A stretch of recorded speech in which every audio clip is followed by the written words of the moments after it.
Donald Trump has been officially booked in Georgia on charges of attempting to overturn his 2020 election defeat in the state. This is the mugshot released by Fulton County Sheriff's Office, and we can expect to see a lot more before the next election. The former president and then front-runner for the Republican Party nomination in 2024 arrived in Atlanta earlier to protesters and supporters before surrendering himself to the authorities. A North America correspondent elDonald reports a snapshot in history. This is the first mug shot ever taken of anyone accused of committing crimes as U.S. president. It's not the first time Donald Trump has been booked, but in his 3 other criminal cases, he's been excused photographing. He is after all one of the most recognizable people on the planet. Fulton County Sheriff said that Donald Trump would be treated like any other prisoner, but if you look over my shoulder here you can see certainly the security operation is huge. Police vehicles, helicopters, drones for blocks around the jail. Now part of that is because he is a former president. Part of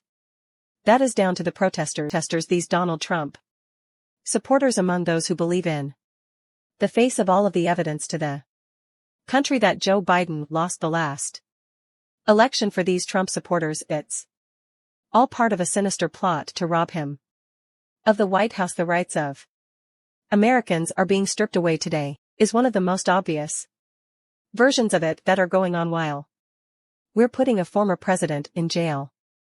He firmly believed, like we do too, the election was not fair was not transparent. Its lack of integrity due if Donald Trump was laying on the beach right now on his beach playing golf. This wouldn't be happening behind us. How do you know that? I know it for a fact. How?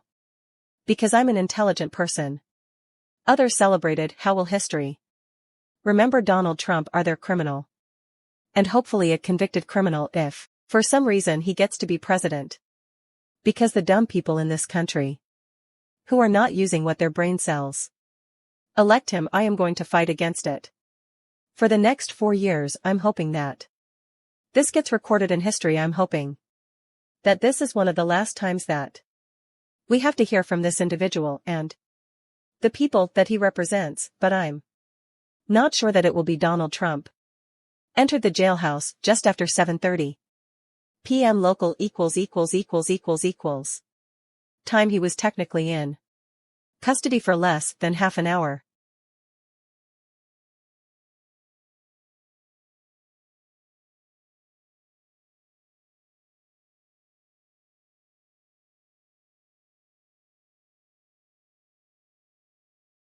Released on a $200,000 bond. What has taken place here is the travesty of justice. We did nothing wrong. I did nothing wrong. This will be a day America remembers. The first of a kind photograph destined for museum walls and the history books. elDonald, BBC News in Fulton County, Georgia. Let's go live to Washington now, to Atlanta rather, and elDonald is there. Always been following all the developments. Hi Sean, and you spoke to quite a lot of people outside the court. A lot of supporters, Trump supporters. What do you think it will do in terms of his base support? Will it make any difference, this latest arrest? Well, very few of the people who turned up to the jail today were Republicans. Saying, do you know, I'm slightly undecided about this. So those who turn up were there either to support him, and there were people who weren't Republican voters, as we heard in our report there. But what was interesting, I was wandering around with my colleagues Ron at the time we were, particularly when we were filming one of the interviews, we kind of had somebody come up on our position. They were quite angry that we were chatting and sort of asking questions and challenging the fact that many of the people there believe, despite all of the evidence of the contrary, that Joe Biden lost the last election. So it's really quite an extraordinary position for all of us to be in. Was Donald Trump's reaction to having his photo taken now one that, as you said in your report, will go down in history? He said he will. I mean, certainly, if you look at it, he's very angry, right? But he said that it was a travesty that he was There in the first place it was deeply uncomfortable. He said that it was uncomfortable. Because he said he didn't do anything wrong in that circumstance. But you know clearly on the one hand. He says well when we get indicted I do. Really well on the other hand he says. It's a bad thing, it probably is a little bit of a conflict for him because he knows that next year he has all of these court dates at the time when he's running for the Republican Party nomination to be president. And so to that extent. Never before with his other 3 criminal cases have we seen quite so close up behind the scenes now, to some people that might damage the former president's reputation and to others it seems to enhance it. Okay, Sean, thank you very much. Well, let's get more on this and speak with Karen Morrison, professor of law at Georgia State University, who joined us live now from Atlanta. Welcome to you, Karen, good to have you with us.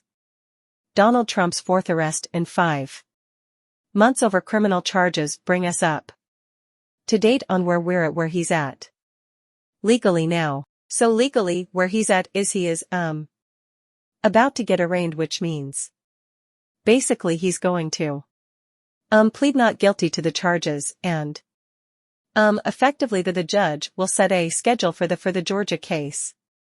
But he's now facing a lot 91 criminal charges one way or another, so it's a difficult position he's in. Yeah, what do you make of his comments after his arrest, insisting that he believed he was entitled to challenge the result of a vote, which is what this arrest is all about?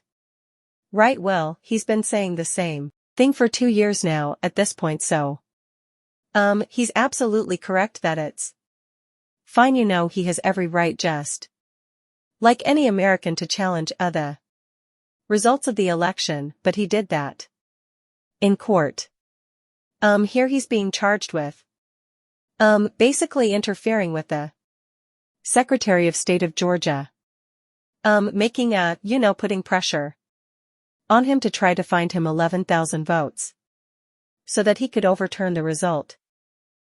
He's also charged with racketeering, which basically just means getting a whole bunch of people together and committing a series of crimes. So typically this is used for or this used to be used for mob cases, but it's a pretty serious charge to bring against anybody, let alone a former president, and there are another of other co-defendants in this case. Only how will that play out? Will they get their cases heard earlier, and if so, what impact could that have on him and his case? Well, normally they're all going to be tried at the same time, but what will really happen will be that some will drop out one way or another. If it will either plead guilty or they may end up cooperating with the the district attorney. So I think as time goes on there's going to be a lot of pressure on his co-defendants financially as well as sort of legally. A lot of them are white-collar people that are lawyers, that are part political party operatives. They are not used to facing jail time, and so they may be put in a position where they feel like it might be better to actually cooperate than try to tough it out. So as I was saying, 4th arrest in 5 months, so many cases, 91 criminal charges, as you said, to date against him. Just how much effort, money, time is it going to take for him and his team to fight all of these cases? I think the short answer is an enormous amount.